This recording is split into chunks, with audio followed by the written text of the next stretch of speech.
Dear God, we thank you so much for your love for us, which is demonstrated on a cross. We roll in here from all different kinds of places and all different kinds of circumstances, and some of us things have been going well, and others it's been a mess. What I love about these spaces is you meet each of us right where we are. We don't need more of us. We don't need more of me. We just need you. So would you do what you do? Would your Spirit work in this place and in our hearts? Would each of us, see you a little more clearly, your word a little more clearly, and the next steps for our lives a little more clearly? We just want to worship you with our hearts and hear from you with our hearts. So do your thing. We admit that we're not good at being the gods of our own lives and that we need you. And we're so thankful that you have provided this cross and an empty tomb to offer us hope that no one and nothing can steal. It's in Jesus' name we pray. Amen. This is the last message in the I Quit series, and for the last 8 weeks, we've been walking out a bunch of things to quit. I hope you've quit some stuff. I hope there's been some things in your life that you've been quitting. The premise of this whole series is that maybe what we need for a better year, maybe what we need for better relationships, maybe what we need for more purpose and meaning in our life is not more of us. Maybe being stronger, more self-disciplined, powering up, finally committing to that diet and workout schedule, finally doing things the way we can, right? Maybe that's not the answer. It typically doesn't seem to work out that well. More of us. Maybe the answer is actually less of us. Maybe there's some stuff we just need to quit and get out of the way so that we can follow Jesus better, believing that He's got an amazing thing for us, that He is leading us somewhere fantastic, and it's a better place than we could have thought or imagined. And today we're ending with this message called I Quit Quitting. Isn't that sweet? There's a nice little way to tie that off right at the end. I quit quitting. You ever hear the phrase, go big or go home? Some of y'all been raised with that, ingrained into your system. Go big or go home. Gotta go for the home run. You gotta do it right, full send, whatever it takes. Go big or go home. Go big or don't even try. Go big or might as well not even start. You gotta go big if you want to see success in life. If you want to see success on the field. If you want to see success in your relationships. If you want to get there, you gotta go big or go home. You ever feel that pressure, that tension in life? You ever approached life? You see, it's an easy mindset to buy into. And in fact, there's no place in the world, literally, no place in the world that you can see this go big or go home mindset play out better than Schuylkill League, Church League softball. Amen. Come on, some of y'all been there. The Church League softball is like this modified, slow motion version of softball, and I got sucked right into this whole way of thinking, go big or go home, with all these other guys who were like, man, I didn't do it in high school, but I'm going to do it now. The kids are giving me a hard time at home, but you watch this, I got the socks pulled up with the stripes on them, and I'm going to go to work. You know what I'm saying? You get all these teams out there trying to prove everything, on the softball field, trying to, prove their manhood, their success, trying to crush other churches. They're all like, I don't care what it takes. I'll cuss out that church. We're going to win this game. If I have to slide in, cleats up, and take out that second baseman, I'm going to take it out. I don't care if he's got to do the offering in his church next week. This is go big or go home. Go big or go home. And I fell for it. I got sucked right into it. I didn't even like it, but my dad was all excited. He's your congregational care pastor, so don't just laugh at me. He's all excited about this Church League softball, and it was, you got to go big or go home. And so, man, it was the last game of my last season playing modified Church League softball, and I remember getting to the game, and man, it was the last game. Like, all the stakes were riding on this game. If we beat this team, we were going to be in playoffs. If we didn't beat this team, we were going home, season over. And I was about to win it for us. I showed up to this game, like, all pumped and ready to go big, and my dad benched me. I didn't even, I showed up, and here I am with all these clowns. I don't care if you were on that team. I was better than you. You got to work out your issues on your own. It's just the way it goes. There's no way I should have been sitting that bench behind these dudes who, some of them, they measured, they would sit on the bench and argue over who had more surgeries. You know what I mean? His blood sugar is higher or whatever. And there I am, sitting the bench. I had just finished my college baseball career, and in my senior year, they had voted me MVP of my team, and my dad benched me in the last game of the season with it all on the line. I was so mad. I sat there.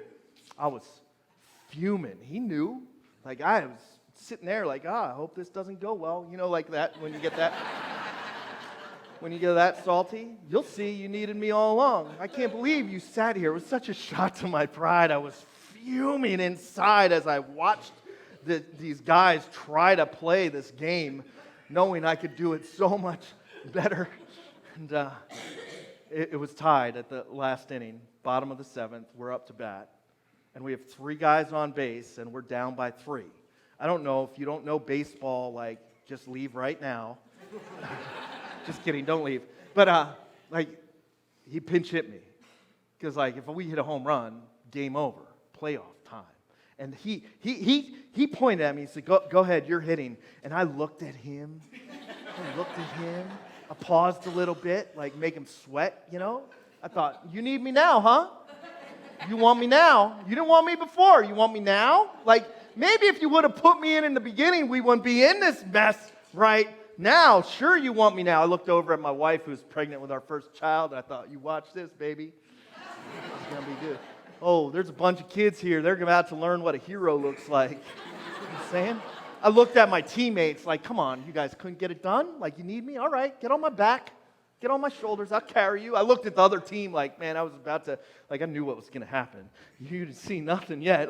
You wait. This field, if you don't know, it was the Reedsville softball field. If you're not from the area, it's a field with a major road, 183, running right behind the left field fence. And as I walked slowly up to that plate, because you got to milk a moment like this. As I walked slowly up to that plate, I thought, I'm going to hit it over that highway. I don't care. I can do it. You watch. I'm going to hit this ball. The first pitch I get, that's a good pitch. I'm hitting it over the highway. I'm going to flip my bat right at my dad. I'm going to slow trot this thing around the bases. I don't care if they try to bean me. It's modified softball. It's like slow motion. So I got up there to bat, looking at all the kids in the stands, waiting to show the opposing team's children what real softball looks like. And in my glory, right, I waited for that first pitch to come in, and it was a meatball right down the middle. And I cocked up my swing, and I went to swing at that ball. And as I hit that ball and my wrist turned over, my top hand came off that bat, and my left hand went flying, finishing high just like it's supposed to, and my left shoulder went right out of the socket. The ball didn't even make it out of the infield. It's not that funny. And I didn't even make it out of the box. I fell on my back and said a whole bunch of things that no kid at a church softball game should ever hear. It's amazing they let me up here with a microphone after that day. It had happened before. I knew I could just pop it back in. So I popped it back in, but I popped it in wrong. It over-rotated and pinched a bunch of nerves. My pregnant wife was ushering me into her little Toyota Celica, driving me to the hospital. She pulled over halfway there. We lost the game, by the way, in case you didn't figure that part out. And she pulled over. We didn't even make it to 183. She pulled over and said, I'm not driving you with you screaming like this. all the way to the hospital. She called 911 and had an ambulance come and take me out of her car and put me into the ambulance. We got to the hospital and they ushered me into a room, and every time the nerves that would contract, the muscles would contract and pinch the nerves, I would scream out like a child, you know. And there's this old lady down the hall in this other room. She kept saying, like, what's wrong with that guy? Is he going to live? Is he going to... And the doctor was like, listen, he's fine. He just hurt his shoulder. I have to tell you something. You have a broken hip. And she was like, don't worry about my hip. Is that guy okay down there? Sounds like he's dying. Go big or go home. The problem is with going big is most of the time you end up just going home. That's the way it is in this culture where everything's so big and we think that the next big thing is going to fix us. The next big thing is going to fix our relationship. The next big thing is going to fill us with purpose or meaning. We're going to chase down big change in big ways because then I won't feel so lonely. Then I won't feel so lost. Then our relationship will make it if we can just get a big change to happen in our lives. Everything will be okay. But there's a problem with go big and go home. The problem is when you go big, you're often left with disappointment. And the disappointment is absolutely crushing. There's a whole lot of people that try and want the next big thing to save their relationship, and they end up disappointed. And do you know what they end up saying in the midst of their disappointment?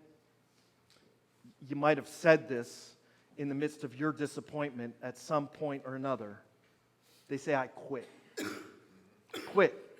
I'm looking for the next big thing to make me feel meaning and purpose. And I quit when it doesn't happen. The next big thing at work to make me feel valued, and I quit when nobody notices. The next big thing in my marriage to make us feel like we're in love with each other again, and I quit when it's not that easy and when it's not that it doesn't just come naturally, and there's not a big change on the horizon. We just want to quit, but I'm done quitting.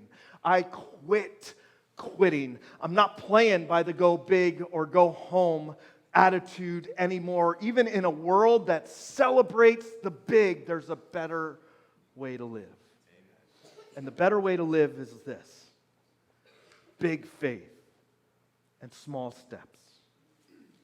You see, that's the big secret. It's a little bit countercultural. It's a little bit not like we expect. It's not the first thing we search for. We've searched for the big fix, the big change. But it's actually the small stuff. It's doing the small stuff right. It's being faithful in small ways that will lead you to the really big things you're searching for.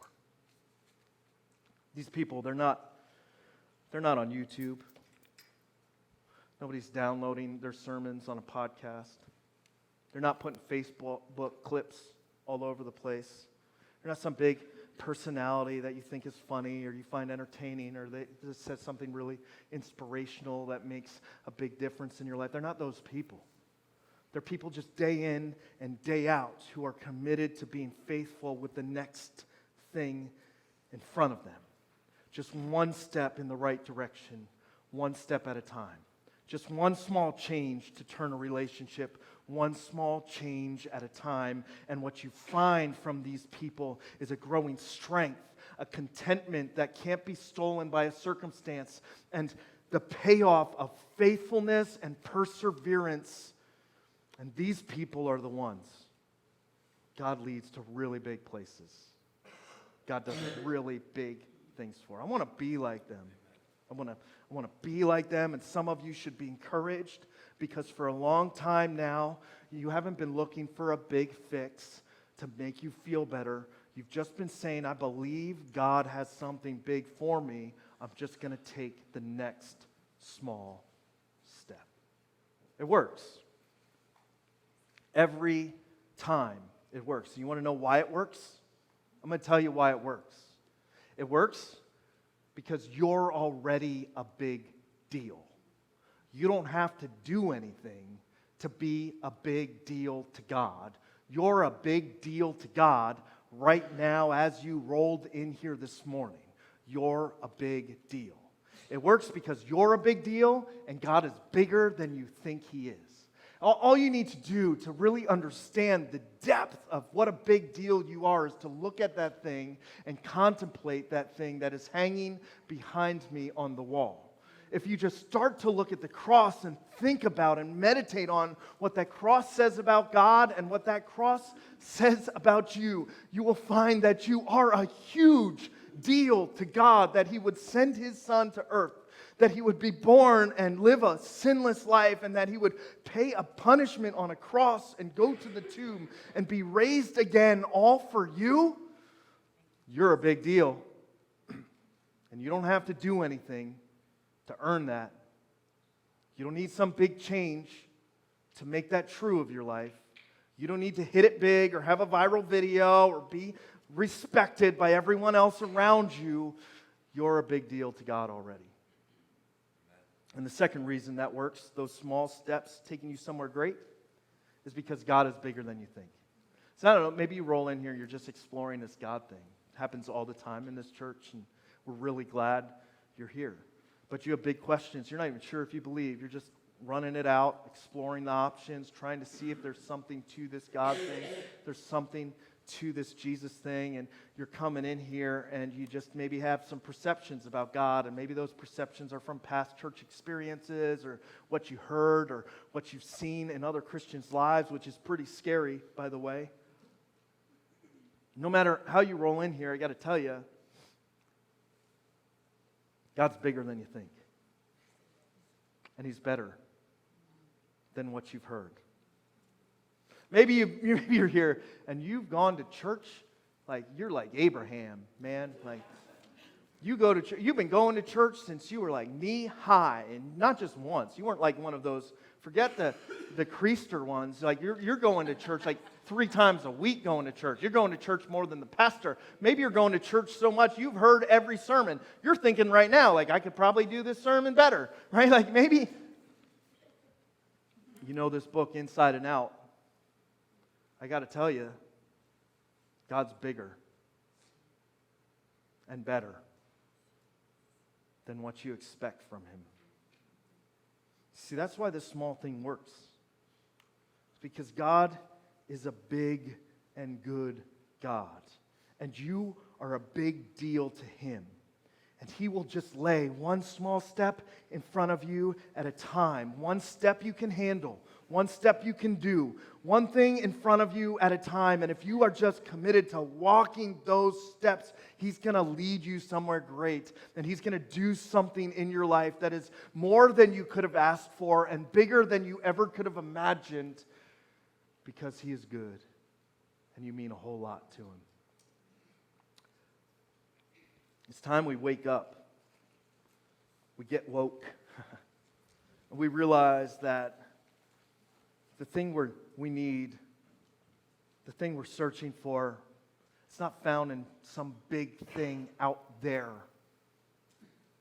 It's found right here, where you're at, with what you have, walking it out one small step at a time. And I quit quitting because everybody can take one small step. You reap what you sow, after all. I don't know why we hear that as a threat. It's not a threat. It's just a declaration of reality.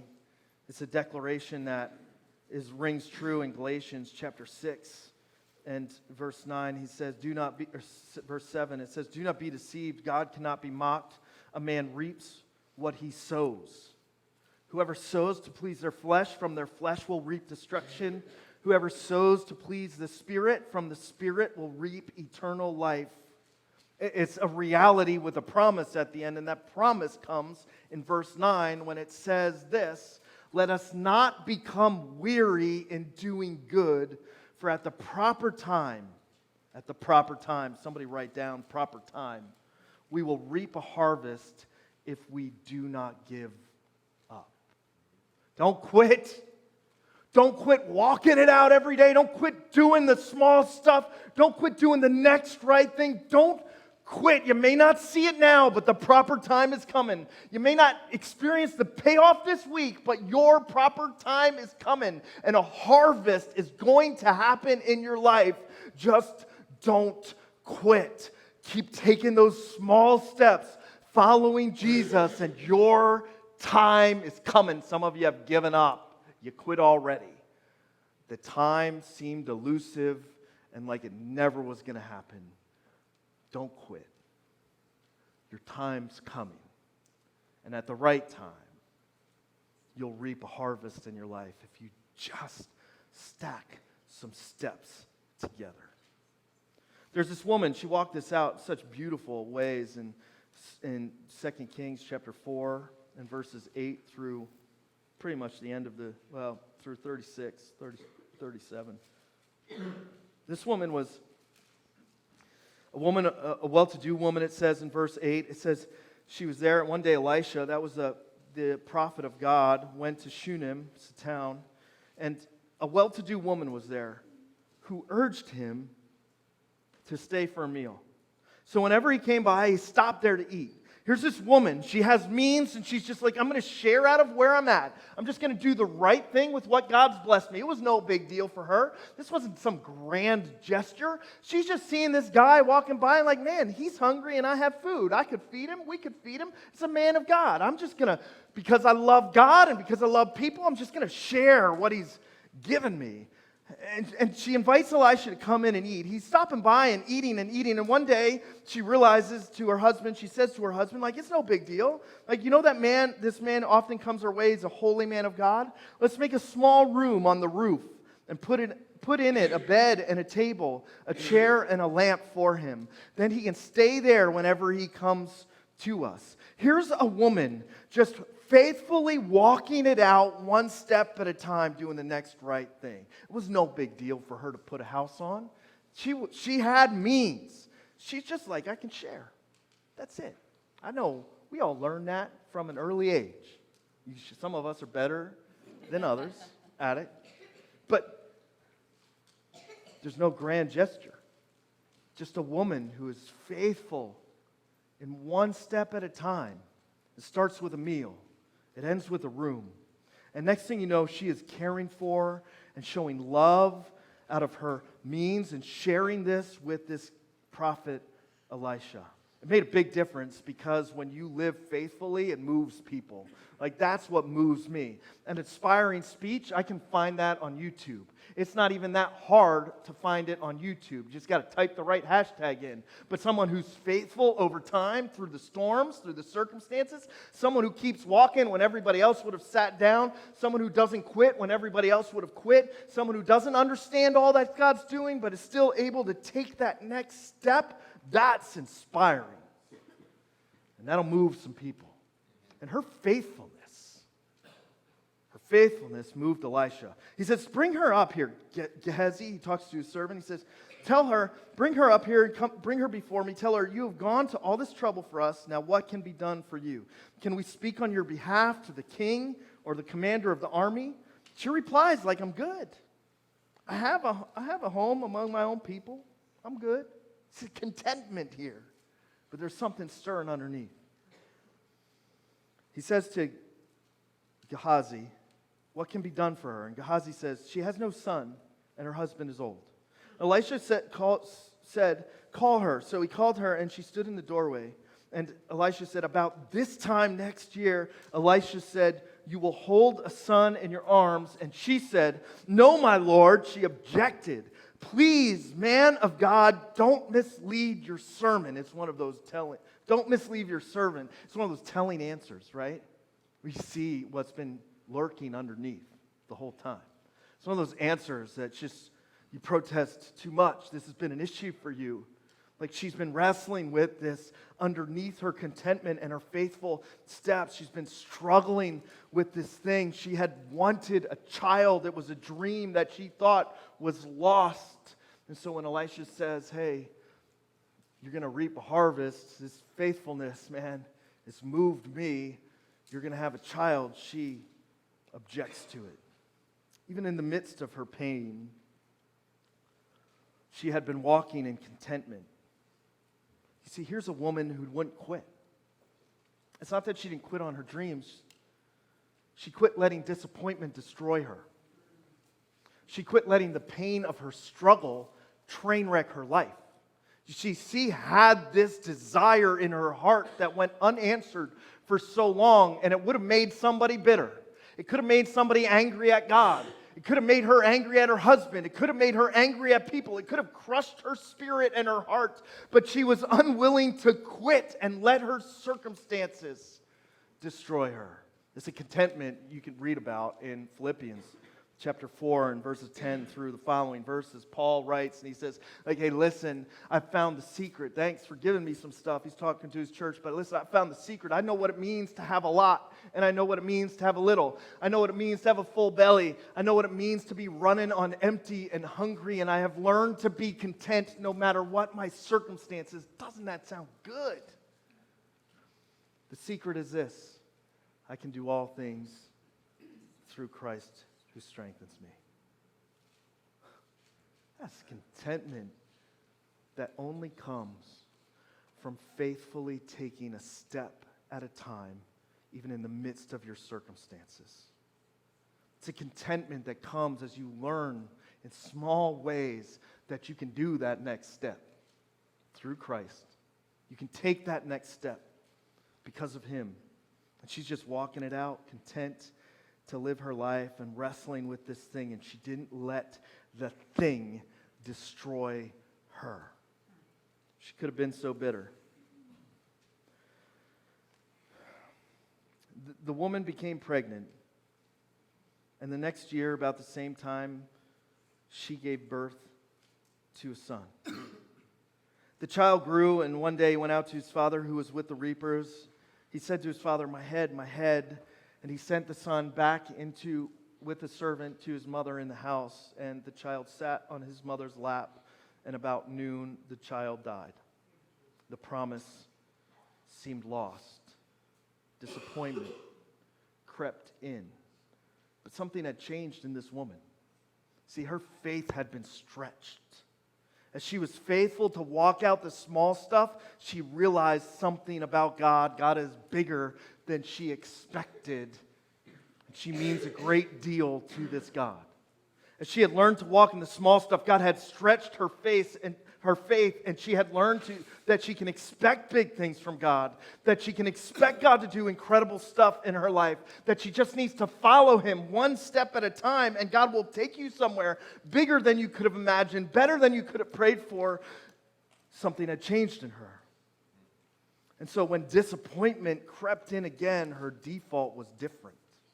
So you go big and go home, and disappointment creeps in, you're going to go home empty, hurt, beat up. You're going to want to quit. But when you learn that the small, faithful steps will lead you to big places, that you can trust this big God who is bigger than you could have expected, that you mean something to Him, your default changes. You see, instead of disappointment, instead of quitting, she goes up and she takes her son and she lays him on the bed of the man of God. She just goes up, takes her son, lays him out on Elisha's bed. It's as if she's laying it out before God and said, I'm not quitting until you tell me it's time to quit. I'm not quitting on this promise until you take this promise from me. When God says it's done, that's when it's done. Until then, I'm not quitting. She lays him out on the bed, and she called her husband and sent one of his servants and a donkey so I can go to the man of God quickly and return. And he's like, why? Why are you going there? What are you doing? It's not time to worship. And she says, it's all right. It's all right. She gets her servant and the donkey, and she heads out to the mountain where Elijah is. Elisha sees her far away off, and he sends Gehazi. He says, go, something's wrong with this woman. Go see. She never comes to me like this. Go see what's wrong. Is her husband okay? Is her son okay? Gehazi goes right down to her and says, is everything okay? Are you all right? Is your husband all right? Is your child all right? And she says, everything is all right. She's not quitting. She reached the man of God at the mountain. She took hold of his feet. Gehazi comes over and she's clinging to him and tries to push her off Elisha. And Elisha says, wait a minute. She is in great distress. Leave her alone.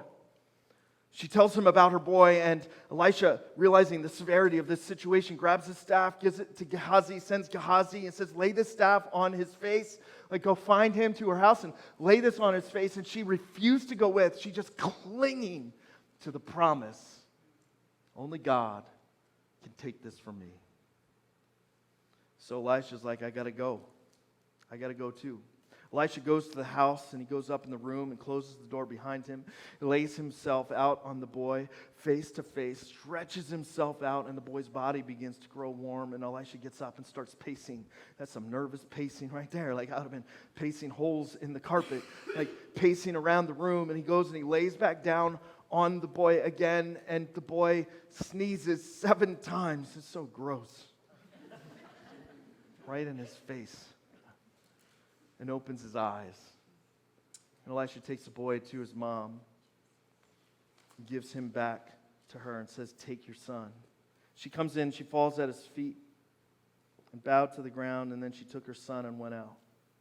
You have here a picture of a woman who walked it out in small ways but had a really big faith, who learned that she could expect big things from a big God, and who wasn't going to quit at the first bump in the road. She laid out her problems before God. She pursued Elisha, basically saying, like, my hope is in God alone. My hope isn't on Facebook. It's not on what everybody else has to say. It's not on the opinions of others. I'm going to place my hope squarely on God, and then just clings to the promises. And there's some promises for you from a God who says He will never leave you nor forsake you. That whatever waters you have to pass through or whatever fires you have to walk through, that you are going to come out the other side and you won't be burned up and you won't drown. That whatever obstacles you have to face, you can trust Him because He has overcome. You can trust and cling to a promise that God says He came to give you life and to give you a full life where it matters most in your heart. It's about time we start laying out our problems before God instead of quitting. We place our hope squarely on Him. And we cling to what He has promised us, even in the midst of disappointment. The default changes as you walk out your life with big faith in a big God, lived out in small steps every day. And the disappointment, it doesn't crush you. It drives you closer to Him. I wonder if she was thinking as she ran through this whole thing, like, He did it before, He could do it again. He did the big thing before. He gave me something that I thought was impossible before. He can do it again. He did big things, and people, I've heard Him do big things. If He did big things before, He can do big things now. Like, I quit quitting. Instead, I want to live my life with a really big faith and big expectations in a big God who, if He did it once, He can do it again. And I want to get to the grind of just living it out one step, doing the next right thing right in front of me, one step at a time. Because I know that if I do that, He is going to do bigger things than I ever could have imagined in my life. And I know this, if you do that, He'll do big things for you too. You're a big deal to God, and He's way bigger than you think. Let's pray. God, we thank You so much. Help us to learn from the example of the Shunammite woman. Her faithfulness in the day in and day out, just doing the small things. How it moved the people around her and led to really big things. Change our default. Help us not to quit in the disappointment in life, but help us to pursue You, to lay it out in front of You, to cling to Your promises, to hold on, sometimes even for dear life, knowing and believing that You are a big God who is taking us places if we'll just follow You through the storms. Thank You for Your love, for making a way with the cross and the empty tomb. In Jesus' name, amen.